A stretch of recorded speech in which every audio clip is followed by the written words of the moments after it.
Hello and welcome to Living in the Pro.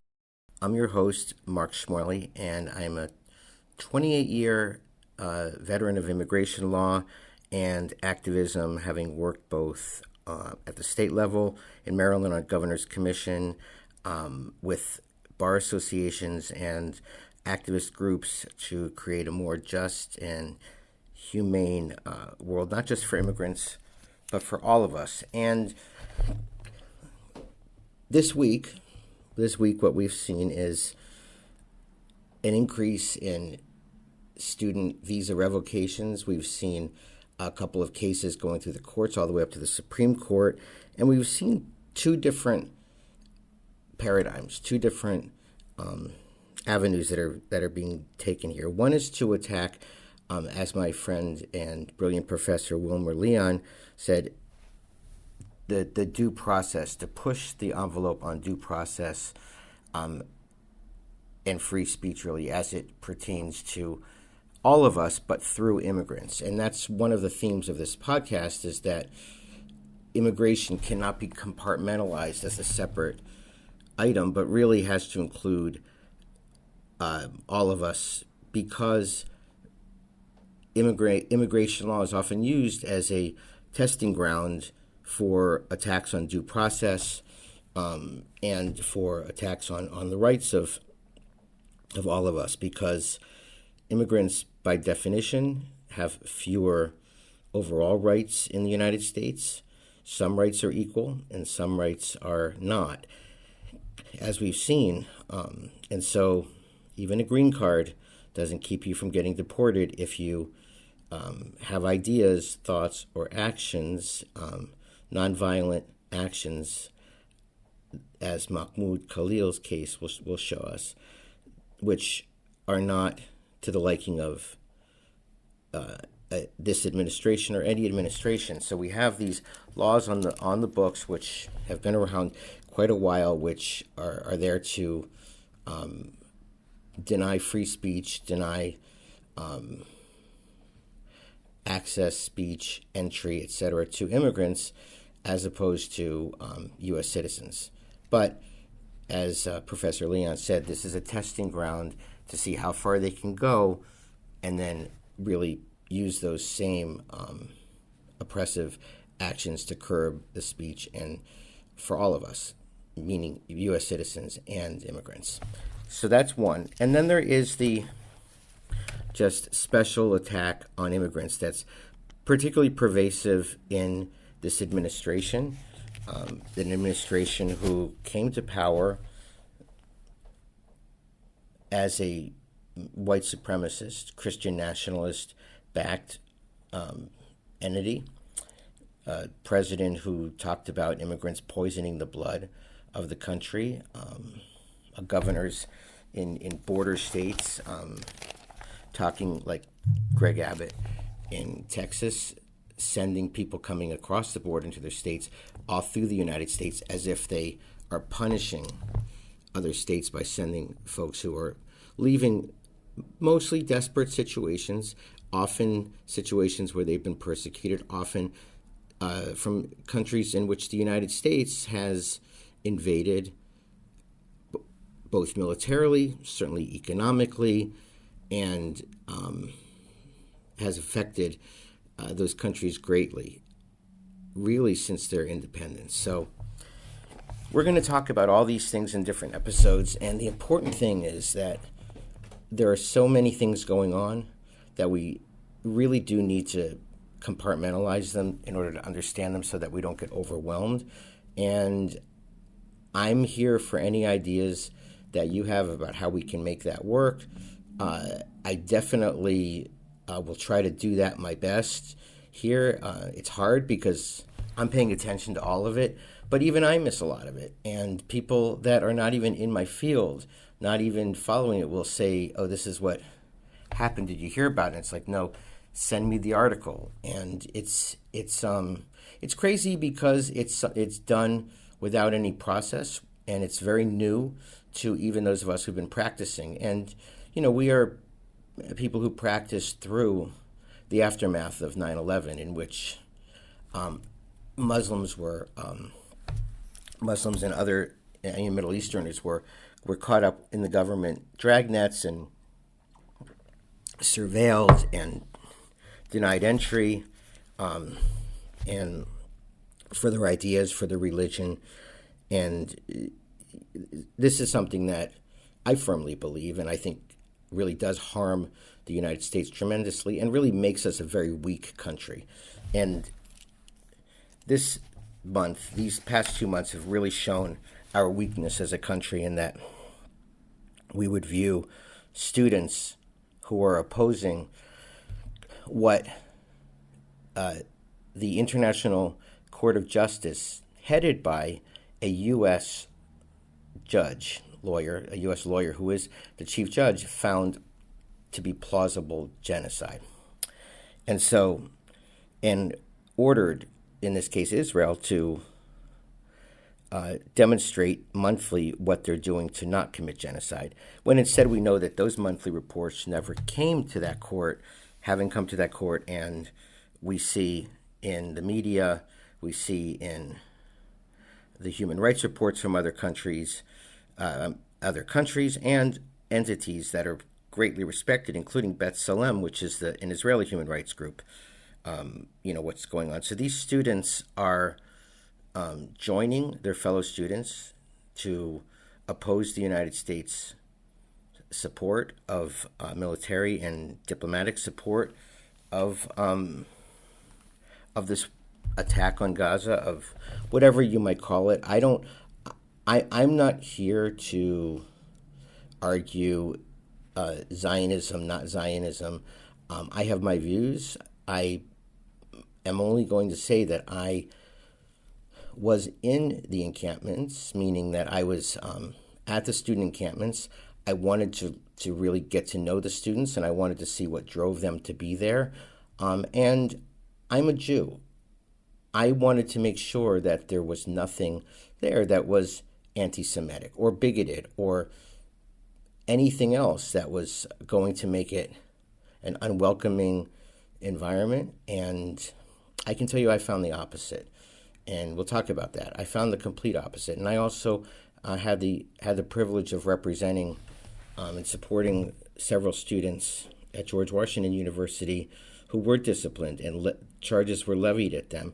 And I talked to those students about, why were you there? What drove you to be there?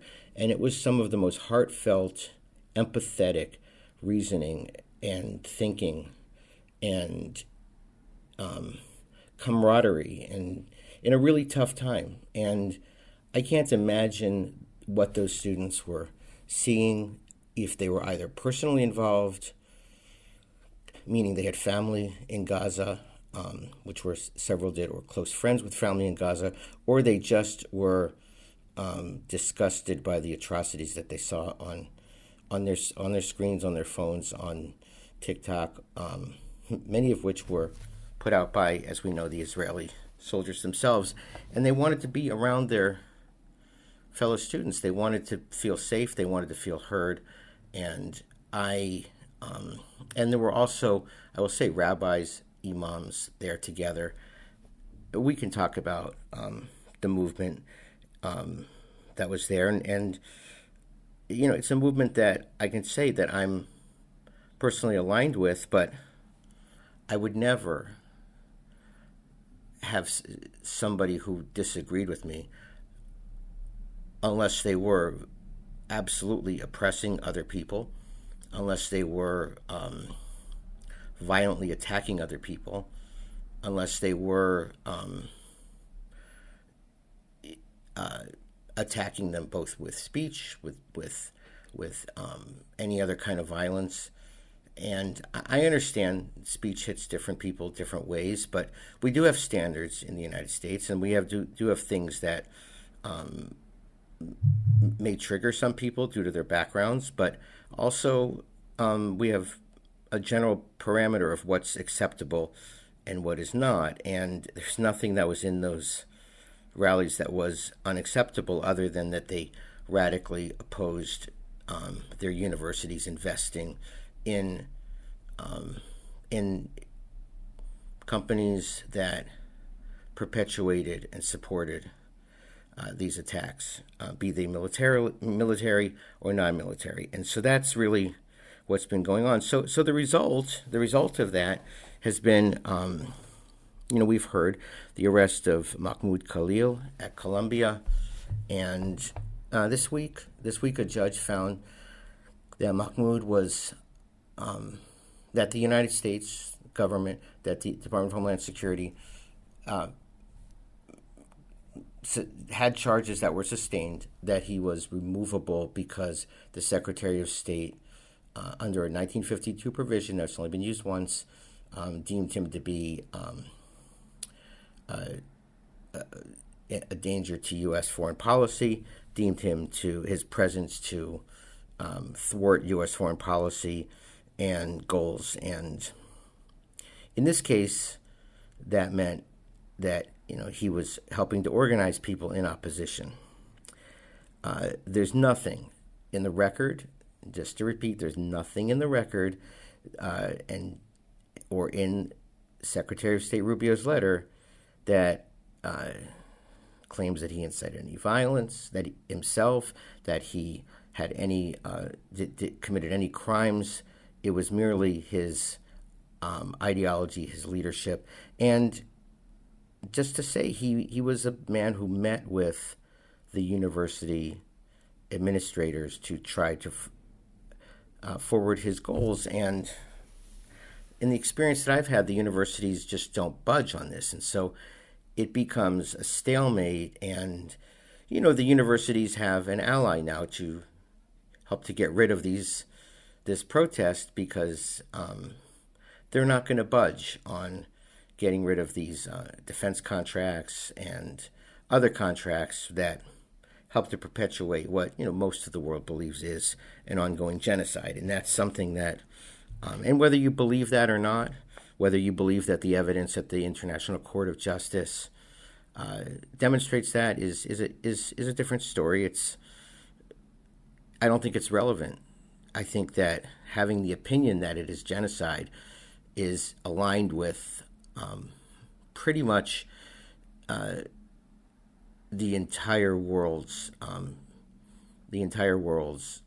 human rights analysis. And so I think, which is why Prime Minister Netanyahu is not really allowed to land in most countries in the world, because there is a warrant out for his arrest. And this is all true, and people can decide for themselves.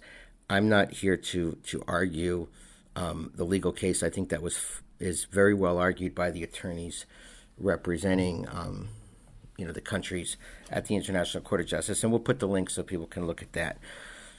But I think what the United States is doing is they're creating a pretext to be able to get rid of these protests by declaring in a proclamation that anti-Semitism, meaning really anti-Jewish actions, are not discrimination, violates the civil rights laws of the United States, and it should. Those laws protect people on the basis of their religion, on the basis of their gender, on the basis of so many other things that are already in there. Their ability, things get added, and so adding Zionism to that is what the administration is doing, and really what, without doing it directly, the past administration did also. Governor Shapiro, who is a Democrat from Pennsylvania, equated the student protests, which I have to say have many, many Jews in them, and I would even say almost a plurality from my experience, as akin to a Nazi rally. So I think it's not just this administration, but this administration, of course, is pushing the envelope. So that's what's happening in Mr. Khalil's case, is that the court has decided that he's removable, but now it's going to go to the Board of Immigration Appeals, and then they're probably going to uphold it because they're all part of the administration, and they're not going to second-guess this law. Now, there was a case at the Board of Immigration Appeals, which years ago, in which they pretty much decided that the Secretary of State doesn't have to demonstrate why he doesn't have the burden of showing why somebody like Mr. Khalil is a danger to U.S. foreign policy. But, we'll see. That will probably follow that. And then it's going to go to a circuit. And unfortunately, because he's in Louisiana, it's going to the most restrictive conservative circuit, one of the most restrictive conservative circuits in the United States. So we'll see. And there's my legal analysis. I'll throw that in all the time. I will read the cases. I'll throw that in. But I'm also want to talk about the larger issues here too. And there is Rumisi Ozturk from Tufts University, who's also in Louisiana, who was picked up, and we saw that on the street, the video of her arrest. And in her case, and in Khalil's case also, the Department of Homeland Security was working very closely with groups aligned to the Israeli government, groups that are doxing people, groups that are, going to protests, looking online and finding people who are expressing their support of Palestinian liberation. And that includes Ms. Ozturk, who wrote an op-ed for the Tufts newspaper. Now, one would think if this op-ed was filled with hate speech, it wouldn't be published. I know that from having worked, having written for my student newspaper, and also, well, it was independent, but it was no newspaper, especially involved with the campus, is going to, its editors are not going to allow an article that attacks people based on religion. They may have an article that criticizes a country's foreign policy, and that's where we're going with that. So, criticizing U.S. foreign policy is really where that's going, and so we're following those cases, and we're going to have, hopefully, I believe we're going to have the lawyer for Ms. Ozturk, one of her attorneys, and others that are representing these folks on. I also want to talk about a little bit different, not based on this law, but the continued detention of Kilmer Abrego Garcia, a resident of my state, Maryland, who was wrongly sent to El Salvador, picked up by ICE and sent to El Salvador, and he's in what's called a torture jail, a jail where basically the dictator of El Salvador, Nayib Bukele, has rounded up young men that he believes are mostly gang members, and his way of punishing, re-educating, breaking them is to both torture them and force them to do hard labor. It's a jail that has been condemned by every human rights group in the world. It is considered inhumane, and it is inhumane, and this administration is sending people that they've removed there who they claim to be a part of the Tren de Aragua gang from Venezuela to El Salvador, and that's a separate issue we'll talk about. But in the case of Abrego Garcia, he was wrongly sent there because he was granted what's called withholding of removal, which means that he's allowed, it's more likely than not that he would be persecuted by a group, in this case a group that the Salvadoran government couldn't control, if he were to return to El Salvador. A judge granted that to him in 2019. That means that he's protected from being sent to El Salvador. Now, they could find a third country to send him to, but then he has the right to challenge sending him there for his safety. But that's a different story. We'll get into that. It's a little more technical to get into that later about how they're reusing that part of the policy. But the main thing to remember here is that he's protected from going there. So they sent him there. Picked him up. and they sent him to this jail, and nobody really knew where he was for a couple of days. And the thing about that jail is you can't contact people there. So his attorneys here are not able to contact him. And it's been winding its way through the courts, and a federal judge said, that the government needed to bring him back, and the government has been arguing all the way through the Fourth Circuit case, and now then at the Supreme Court that, well, that bringing him back would be a chore, and it would involve sensitive foreign policy issues, and the foreign policy is the domain of the president, and the courts can't interfere. And again, testing how far they can go without anybody checking them. And so in this case, they are saying that the courts don't have the right to check him. And the Supreme Court didn't completely disagree with that, which is a little bit scary. Right now, the case is back with a federal judge who is asking the government to tell them where Mr. Abrego Garcia is and what his condition he's in and what efforts they are doing to bring him back. Ironically, the Department of Homeland Security director, Kristi Noem, was at that jail while he was there last week and could have brought him back. So, and this is something that is regularly done. It's in their policy that if they wrongly deport people, they can bring them back. I've had that done myself, where a client of mine was wrongly deported, and they will bring them back, and usually they'll do so gratefully and apologetically, because the concept of rule of law is something that I think is an overused word in my field, but I think it's also, it just means things that are normal. Like, you send somebody to a place where they're going to get tortured, where a judge gave them protections. And there's some really sick aspects of how the government's arguing this.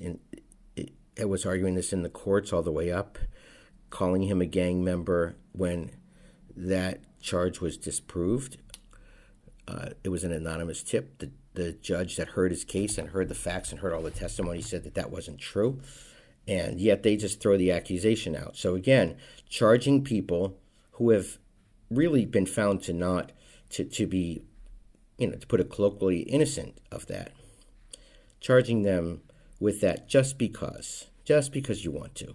And, telling a judge, as they did this week when the judge put those three demands on them, put those three requirements on them, that they need more time to review what the court said, and they'll do it on their own time.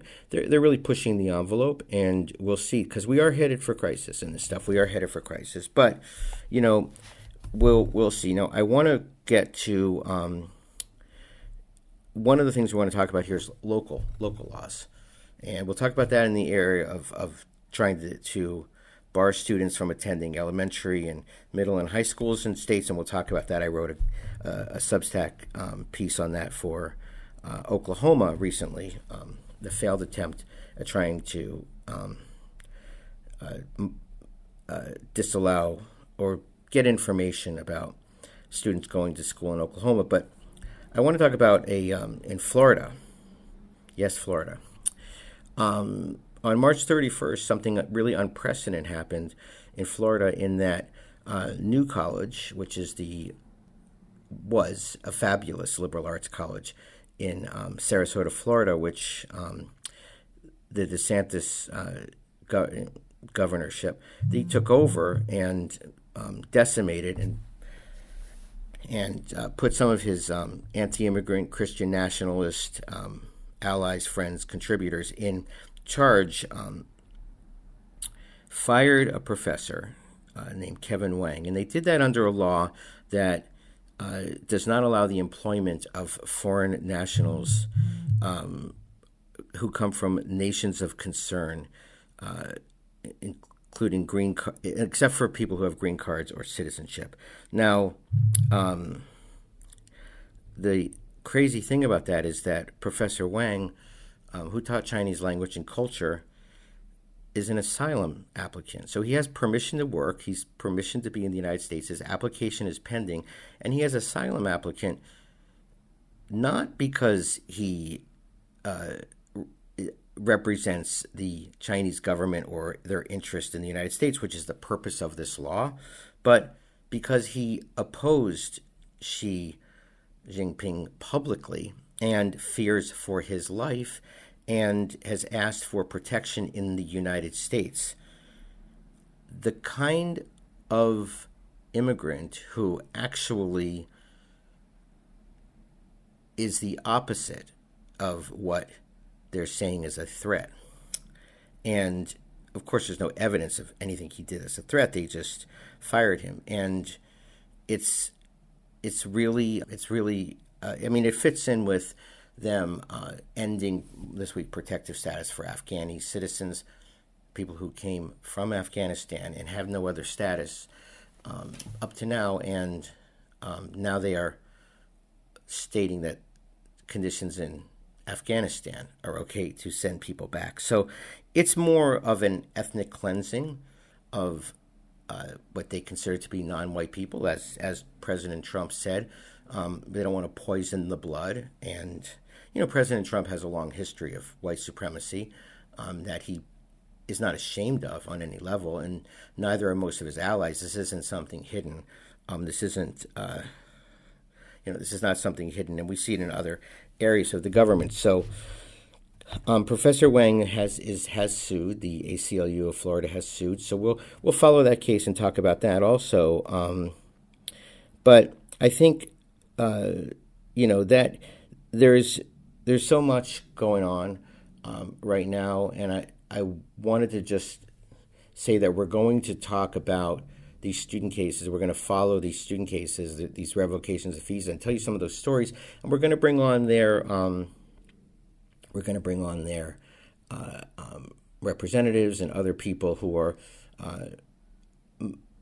activists around the country or deeply embedded in these communities from around the country, and to see how it looks in different places and how communities are fighting back. I'm an optimist.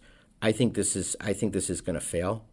I think that people are going to fight back, and I think we will have promised land. We're going to turn, but we've got to drive it. And the goal of this podcast is to really help you as the listeners and to listen to you and to see where maybe I'm missing something or not seeing something or my guests aren't. So this is our initial episode, and our next episodes are going to have interviews with some of the lawyers for these folks to dig more deeply into how it affects them, what it's like. I mean, imagine Mahmoud Khalil is sitting in a jail cell in Louisiana, and his wife's about to give birth. And I can say that his messages are incredible. He told the judge yesterday, after that decision, he spoke at the end and said, I know that you said that there would be due process. There really wasn't, and there isn't for the 1,000 other people in that detention center in the middle of Louisiana who aren't getting quick hearings and are sitting there languishing. And so we want to honor these people and not just look at them as victims or pawns, because you know what? These folks are leaders. These folks are brave. These folks are out there speaking, doing what we're supposed to love in this country, which is to speak your mind, speak truth to power, and to organize within your community. And they're doing those things. And they are, and they deserve to be supported. And even if you don't agree with the message that somebody gives, it's important to support their right to give that. And that's really where we are. I'm going to close with that, and I'm going to thank you for listening, and thank you. The music you heard in the introduction was presented by Insect Factory, which is Jeff Barsky, and you can find him. Oh, I don't know where. We'll bring Jeff on. It's exactly where the best place to find him is. But if you Google Insect Factory, you'll find Jeff, and you'll also find him in his other bands, which have vocals and all of that. One is called Bedmaker, and the other is called Shadow Riot, and they're both fabulous bands. He's a fabulous musician, and he's also a teacher in a very concentrated immigrant community, mostly Central American students, but students from everywhere. And so we'll introduce Jeff on the air at some point. And thank you to Jeff. Thank you to listeners, and we'll talk soon.